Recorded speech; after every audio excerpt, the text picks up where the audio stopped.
Pressing it now. We'd like to welcome esteemed guest, Emerson Fleming. Woo! Yeah!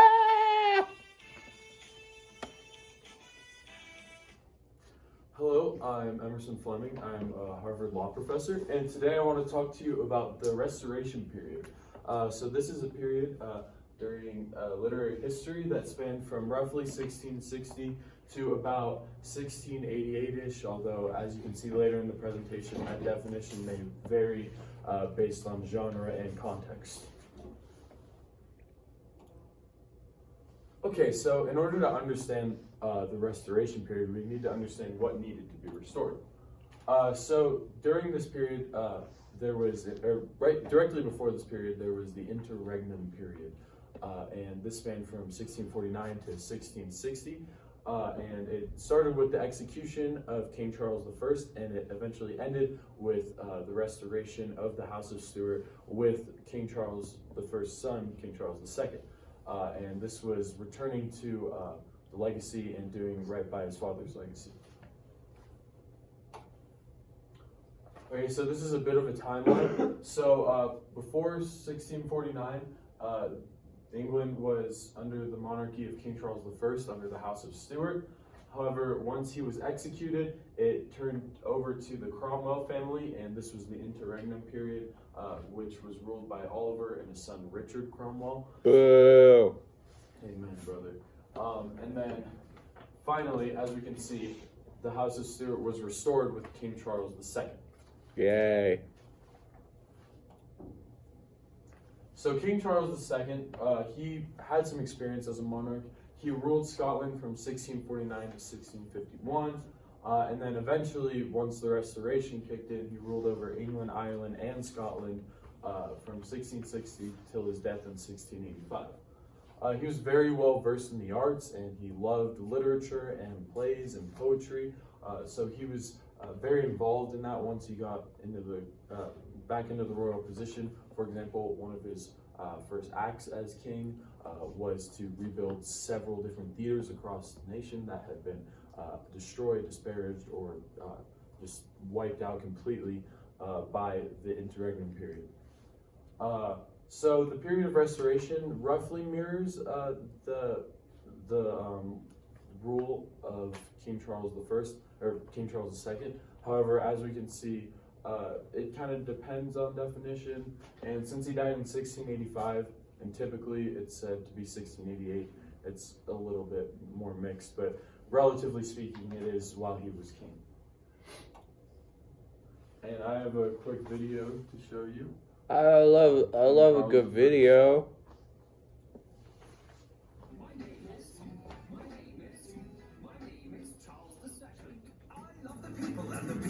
Me so much that they restored the English monarchy. I've got Scottish, French, Italian, a little bit Dane, but 100% party animal. Champagne, Spaniels I adored, named after me too. Like me, they were fun with a natty hair too. It's today my birthday, I can't recall. Let's have a party anyway, because I love a Mars war. Hail the King of Britain, let's sing, bells ring, ding ding. I'm the king who brought back partying. King Charles, my daddy, lost his throne, kids were banned. They chopped off his head, then Ollie Cromwell ruled the land. Old Ollie wasn't jolly, he was glum and he was proud. Would be miserable as sin, no you see he's not around. When Ollie died, the people said, Charlie me hearty, get rid of his old laws, come back with rather than party. This action's what they called the monarchy restoration, which naturally was followed by you celebrate for the King of England. Sing, to sing again. All say I'm the king who brought back partying. Great London fire was a whopper. In my reign, London city came a cropper. So this king did what was right and proper. What the fire who's done more than a whopper. I'm a fire stopper. Married Catherine Brackensall, she was a love so true. There would never be another, well, maybe one or two. Lucy Walton, Nell Gwynn, Moll Davis, Barbara Villiers. Think that's bad, but her name's not as silly as as king, I must admit I broke the wedding rule. Who cares when I brought back the crown jewel? I reinstated Christmas, make up sport and even plays. I was the merry monarch, they were good old days. When said and done, King Charles, I was the king, loved by everyone. My song is done. Party anyone? Woo! Yeah! Woo! That was good. Okay, so as you can see in that video, he was very admired by the literary artists of that period because he was just so involved with literature and the arts and really wanted to bring back that spirit to England that it lost during the interregnum period. Speaking of which, during the interregnum, Puritan and generic art reigned supreme across the British territory. People were very discouraged from sharing their true thoughts because the English monarchy would either censor them or discourage any of their speaking. So that made a lot of the literature of the time very similar, very generic, very formulaic. Beginning, middle, and end were relatively the same across them. Censorship was also very prevalent during this era. As we can see with Areopagitica, as written by Mr. John Milton, I love that he guy. actually had to retract his transcripts due to fear of the English monarchy, and thus this speech, which was actually given during this period of interregnum and not a lot of literary freedom, was actually ended up being published during this period of restoration. So to understand the restoration period, we need to understand the idea of neoclassicalism. So it's in the name. So neo is new, classic is classic. So it's just new classics. It probably sounds like an oxymoron, probably sounds like a paradox, but this has actually created some of the greatest stories of our time. So this uses the mechanics of the previous literature. However, it subverts the expectations, does something new with it, changes it up a bit to not make it feel formulaic, make it feel fresh and new. As we can see, sometimes this is for the better. As we can see with these movies, that's typically for the better. However, in other cases, it can be for the worst. Okay, so as far as my modern song comparison goes, I wanted to compare a very generic Green Day song that doesn't really do anything new with the ideas of a Green Day song versus probably the most different and out there and experimental song that they've done, which is Jesus of Suburbia. So this is Warning, this is Jesus of Suburbia. I have your lyrics printed out if you guys want to go take a look at them. Oh yeah, let's take a look at these lyrics. Is this like a Christmas carol? Do we sing along? No, you don't have to. But just follow along and see how there's a lot of repetition, but it's not for the sake of really that's not using it as a literary device. It's really just using it out of laziness and keeping it generic. So let's take a look.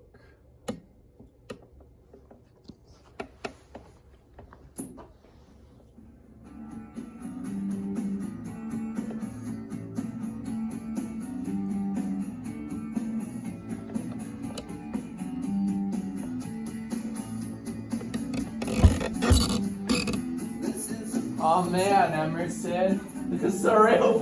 This is a real. This So boring. Maybe fast forward to another part of the song. I think you're right. Yeah. This. Okay. Did I even say it? Oh my gosh, is this just the beginning again? Yeah, I think I must have made a mistake. Let's.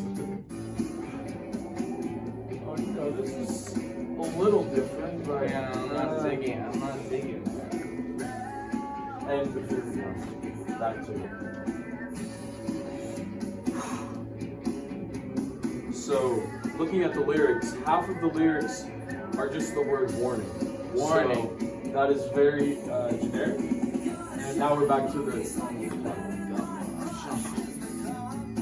So this perfectly demonstrates the interregnum period because it's very generic, quite lazy, just feels like it's being made for the sake of getting dollars rather than pushing an idea or agenda.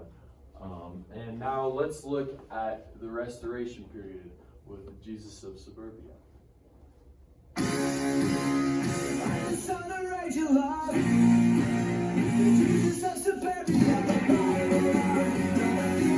Oh man, it's real jamming. It's got a lot of flavor to it. Yeah, but the last song was a little good, but it just kept repeating it and got tedious. Yeah, well, this song just repeats itself. Yeah, let's just skip ahead a little and skip that. Whoa. Oh, okay. What's A this? little tempo change, a little, yeah. Okay. Let's take a look at the lyrics.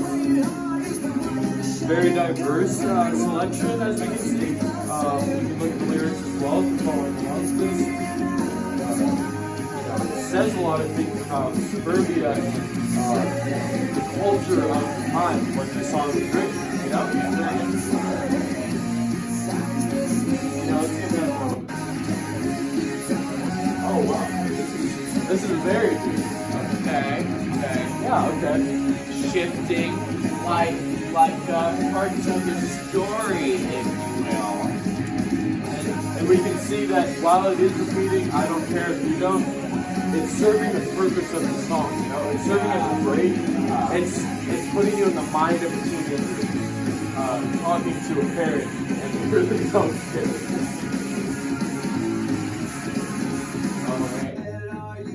Oh wow, this is This is very slow, almost heartfelt, yet staying to the rock opera genre. yeah, it's using acoustics rather than electric instruments in this part, which is a very nice touch. Even has a little bit of xylophone.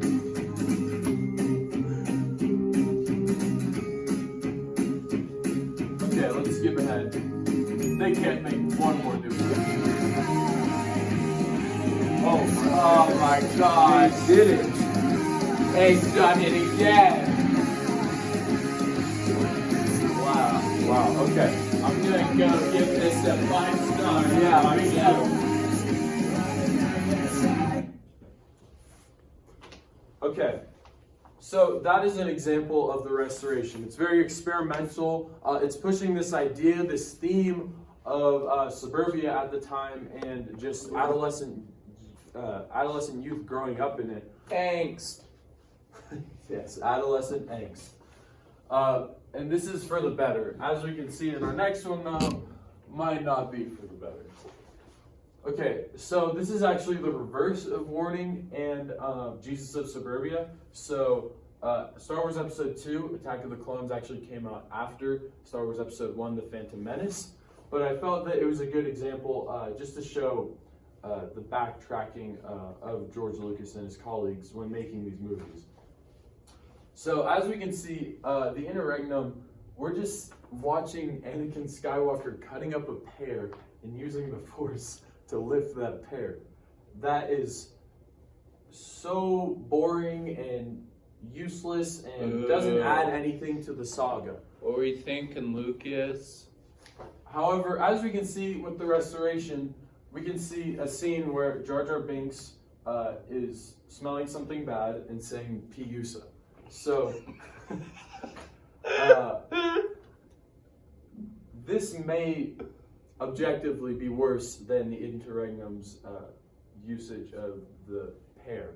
However, this is much more entertaining to watch because it is more experimental. You can tell that Lucas had a passion in making these goofy jokes. However, as you can see here, this is just hard to watch. It's really boring, hard to stay awake while watching this.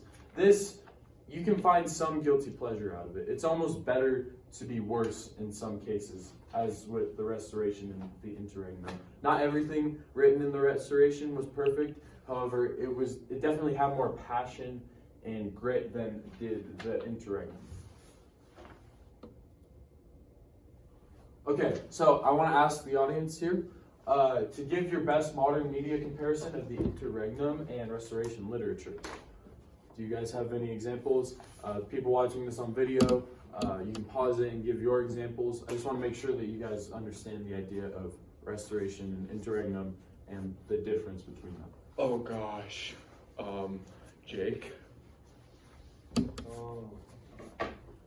Could different news media be considered interregnum or Yeah. restoration? Do you want to elaborate on that? What news would be? Could like CNN be considered interregnum because they are considered quote unquote centrist versus Breitbart, which is so far out there and so different from what we consider the commonalities of American society. Mhm. So could you classify news media in this sort of sense? Yeah, certainly. So the idea of CNN being monotonous or not entertaining to watch versus Breitbart, which you may not always agree with the opinions, but at least it's entertaining, certainly. Forrest, do you have any? Oh, I got one. When Paper Mario with the series, how like at the beginning they took risks and they did something that wasn't so formulaic, and they made Mario into like a role-playing game, which was totally unheard of. And then they made Sticker Star. It's just Mario with stickers, real boring. Oh, good. That is a great example. I'm glad that you guys understand it, and I'm sure the examples that the people watching this video give will be fantastic as well. Emerson, I have one more question. Yeah, we've got one Yes. more question. Could you classify presidents under this sort of ideals or deals? Jimmy Carter's a real interregnum president because he did do a lot of stuff, and then Ronald Reagan was like, you know what, Reaganomics, baby. Exactly. If it's, you might agree with some of the other things that the other person does more, but sometimes it's just more entertaining to watch a president crash and burn, certainly. Okay, so now getting into the actual restoration period itself, we have some of the most prevalent authors of the period. So John Dryden was probably the most famous during the time. His legacy isn't as prevalent as some of his colleagues, but nonetheless, he was a political poet and playwright during this restoration period. He actually worked under the interregnum royalty and under the Cromwell's monarchy. So he praised King Charles II once he entered the throne because he saw the corruption under this interregnum period. He's known for his satirical writing that included a bit more pessimism than satire usually includes. Sometimes it wouldn't have a silly ending, for example. Sometimes it would leave you thinking more about the state of the world and all that.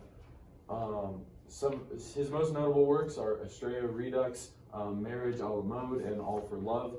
These are poems or plays that he wrote that really pushed the boundaries during this restoration period and really inspired a lot of other artists, even beyond the restoration period, to come up with more ideas of their own. And then one quote that I really liked by him was, "Beware the fury of a patient man." So this almost exemplifies himself because he was very patient when he was working under the Cromwell monarchy, and eventually he rose up, and it was for the better of England in the end. Next up, we have John Milton. So I would say that John Milton is much more prevalent nowadays, and we read more of his work than John Dryden. However, at the time, he was typically seen as second place. So he was also a poet and political writer, but he was known for his epic poems because at the time, England didn't really have their own epic. Greece and Italy and all these other European countries had their own epic poems that would stand the test of time and be repeated through generations. However, England, while certainly having cultural stories that would be repeated, didn't quite have that one epic poem to point toward. So that was one of his main goals of his writings. So he experienced very harsh censorship during the interregnum period. He was the example that I brought up earlier, and his speech for Areopagitica. He actually had to retract it and not publish it until following this interregnum period and in the Restoration period. So that really inspired a lot of his work because he wanted to speak up against the people that kept him down for so long. So he is one of the most famous English writers in history. He's up there with William Shakespeare as far as his epic poems and plays go. He wrote 3 wildly popular epic poems of the time, which was very impressive considering that there hadn't really been one single one that really took the nation by storm, but he had 3 of them. So these are Paradise Lost, Paradise Regained, and Samson Agonistes.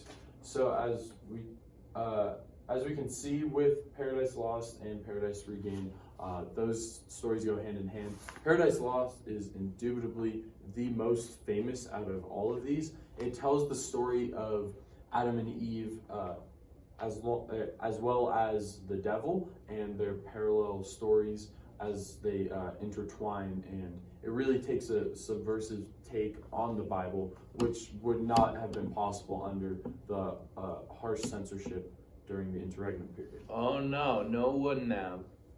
And then a good quote by John Milton that I want to give is, "A mind not to be changed by time or by place or time. The mind is its own place, and in itself can make a heaven of hell, a hell of heaven." So this really shows that if you keep your mind to it, you can really create, you can make beauty out of darkness, and you can also make darkness out of beauty. It goes hand in hand. So it's really about your mindset. And that shows John Milton's mindset. He persevered through the interregnum period, and eventually he came to the Restoration period and was able to publish his works. So he really made beauty out of that darkness. Next up, we have John Locke. So my fellow We the People colleagues. Whoa, I love that guy! You know, he's pretty good. So he's a philosopher and political writer that wrote during the Enlightenment and Restoration periods. He was very adamant about the value of every man, not just the elite, as we could see during this interregnum period. And he's best known for his natural rights philosophy and the ideas of life, liberty, and property, and how everybody is entitled to that, and no government can take that away. So he inspired not only the people that were in England itself, but also in the American colonies, which were being created and expanded upon during the Restoration and this period of time. And we can see that his writings even inspired a revolution 100 years after his initial writings of them. So some of his notable works are an essay concerning human understanding and 2 treatises of government. And then one quote that really exemplifies him and goes along with natural rights philosophy is, "No one ought to harm another in his life, health, liberty, or possessions."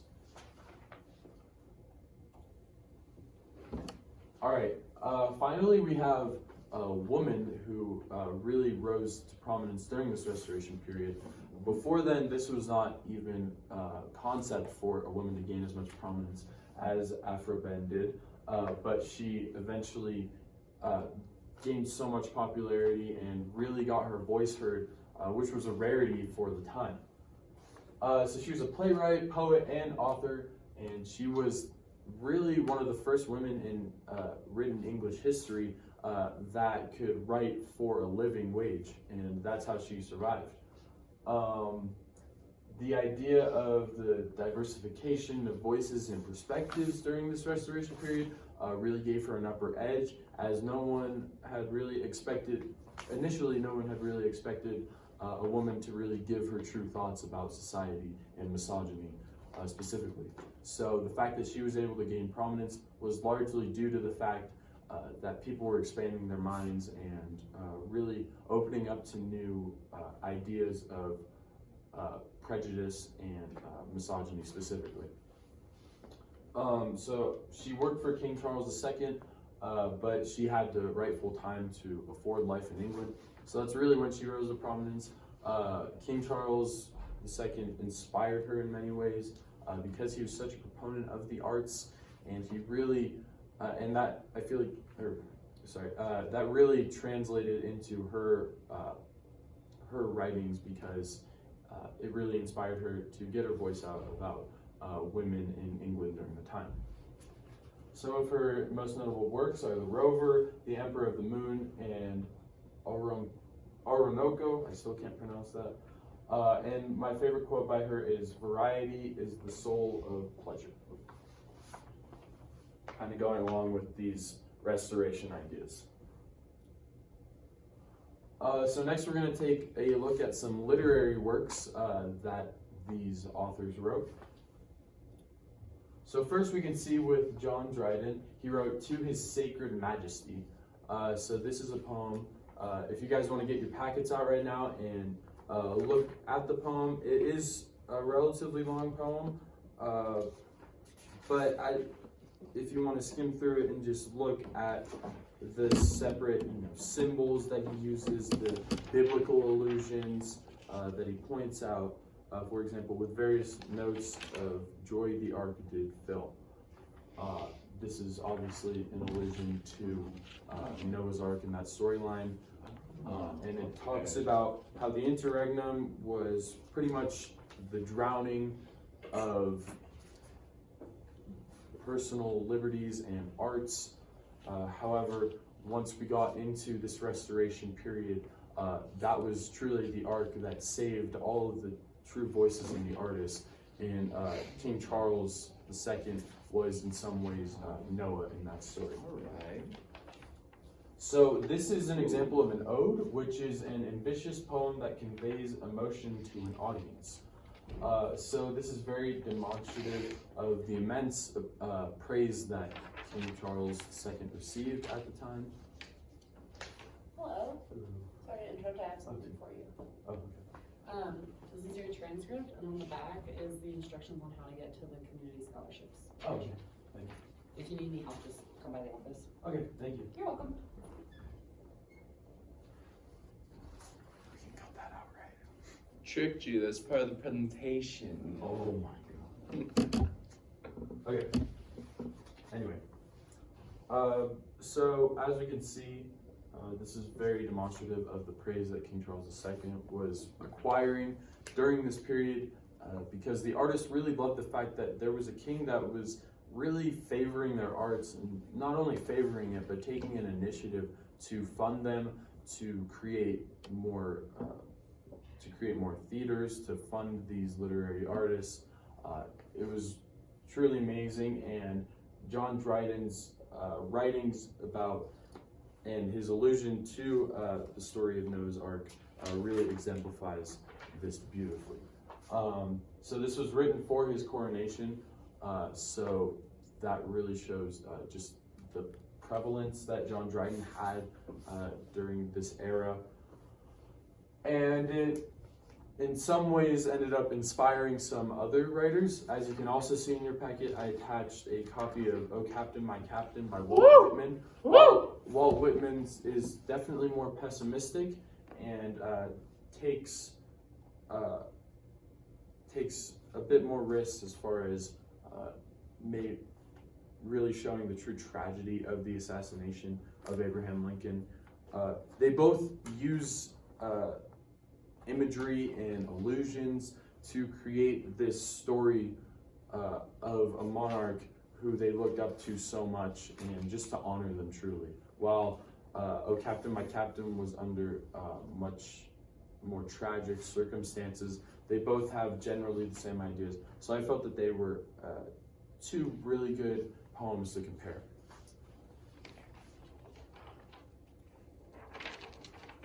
Okay, so next up we have John Milton's Paradise Lost. So this is one of the epic poems that John Milton wrote. So as I said before, this has parallel storytelling with the devil and Adam and Eve, and how they eventually intertwine, and how that leads to the destruction of humanity in some ways, the internal conflict. This experimented with the ideas of religion and the truth of certain religious stories. For example, in the original story of Adam and Eve, they eat the apple and they suddenly feel guilty. However, this takes a much darker turn. It shows a graphic scene of once they eat the apple, they get involved with each other, and then afterwards they feel that guilt from doing so, and this takes a darker turn just mentally on them, and they feel they are grieving so much more than in the actual story, and the punishment is much more severe. So this is a truly epic poem of the period, and it was truly the first English epic poem the first English poem that was truly cemented as an epic, and could stand up there with the epics of Greece and Italy.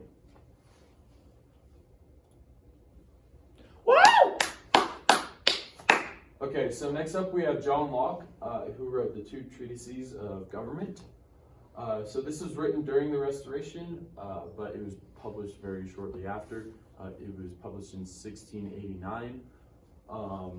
This popularized the idea of the social contract and the relationship between the government and the people, not just the government governing the people, but also the obligations that the government has in order to secure this social contract. For example, the government cannot, in any cases, infringe on 3 fundamental natural rights: life, liberty, and property.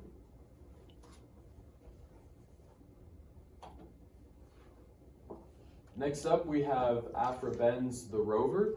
This was certainly her most prevalent piece of work. It was a revision of another play, Thomaso, by Thomas Killigrew. So we can see that the relationships between men and women are very changed in the story, but it's still prevalent, but it takes a female perspective on it, rather than looking at it through the male lens, which was very rare for the time, and a lot of people respected it because, since it was a revision of this already established play, it was very easy to compare and contrast these 2 different stories. So this really exemplified the idea of the Restoration. People looking at new perspectives, people looking at different genders and seeing their perspectives on society, and not only society, but also works of literature. Some of these pieces of literature were seen as misogynistic. Some of them were seen as talking down to women, but as we can see with Aphra Behn's The Rover, you can really change a story that has drastically different themes and make it into something that really resonates with everyone and sends a message about equality. All good things must unfortunately come to an end. As we can see with the Restoration, it could not last forever. However, when it ended is pretty vague, as you will see. So some historians like to argue that the death of King Charles II was when the Restoration truly ended, because he spearheaded this. He was the one that not only he took an active interest in the literature of the time, he ended up funding a lot of the reconstruction of these theaters and funding a lot of artists to really get their voices heard. So the fact that when he died, it was almost seen as the Restoration's over. He was the human embodiment of this Restoration period. Another thing that historians argue is that the bloodless revolution is truly the end of the Restoration period.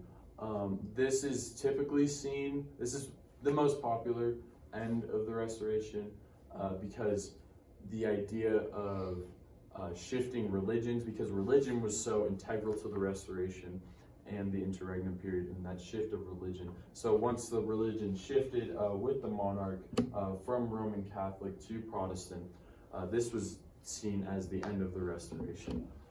So as we could see, during this period,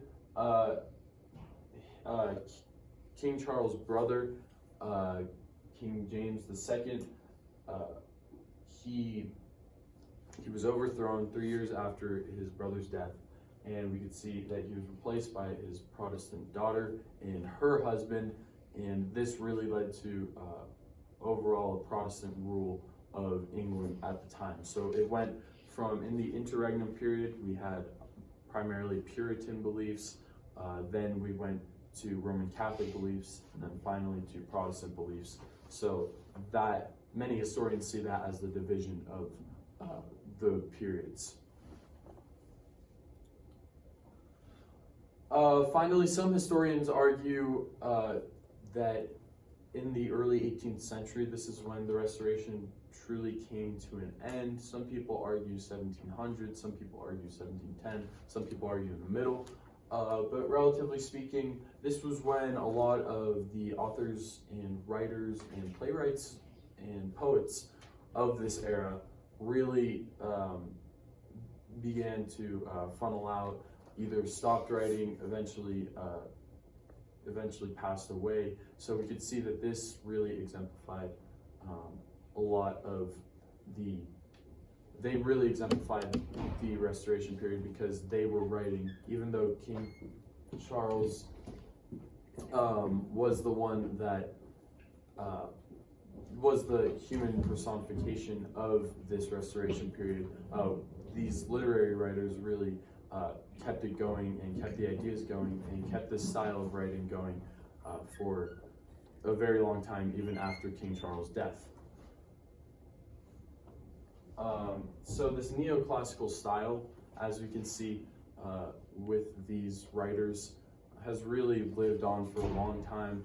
So personally, I would say that the Restoration ends with the death of King Charles II, because he was the one that really spearheaded this, helped fund it.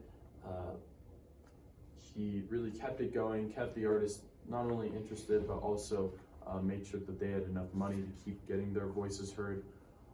So when he died, that is truly the end of the Restoration, because while there were still literary writings, they weren't as impactful and revolutionary as they initially were under his reign. Okay, so I have a quiz for everybody. If you guys are watching this on the video, then you can pause the video and take your time to answer these questions. Woo! So, let's take a look. Okay, so we're going to start with a true or false question. So the Restoration began with the death of King Charles I. Is this true or false? What do you say, Jake? I would say false. Yeah, that was looking like a falsie to me.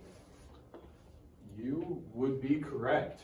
This began the interregnum period with the death of King Charles I, while restoring the power to his son was the Restoration. This was the death of King Charles I was not the beginning of the Restoration. It was the beginning of the interregnum.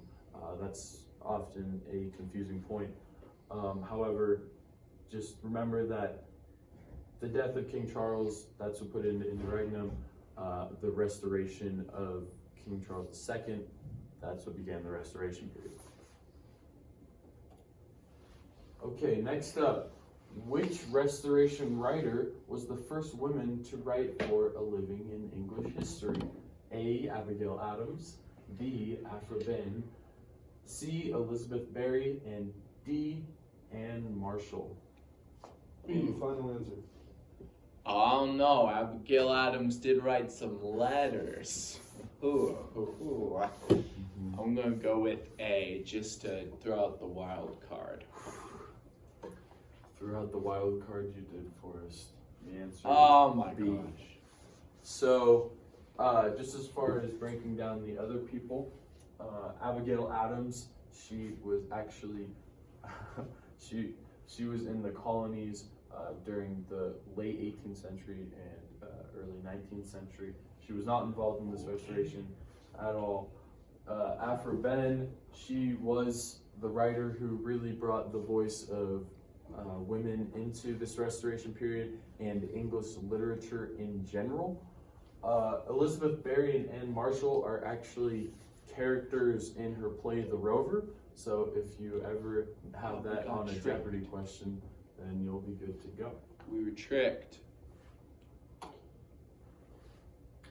So, what was seen as John Locke's magnum opus or his grand masterpiece? Was it A, Paradise Lost, B, The Rover, C, Two Treatises of Government, or D, To His Sacred Majesty?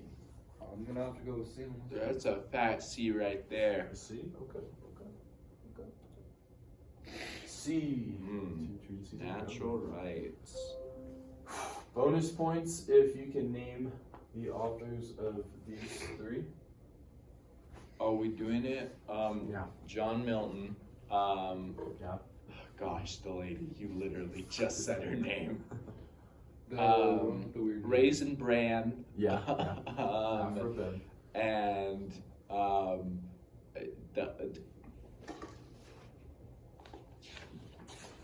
got this.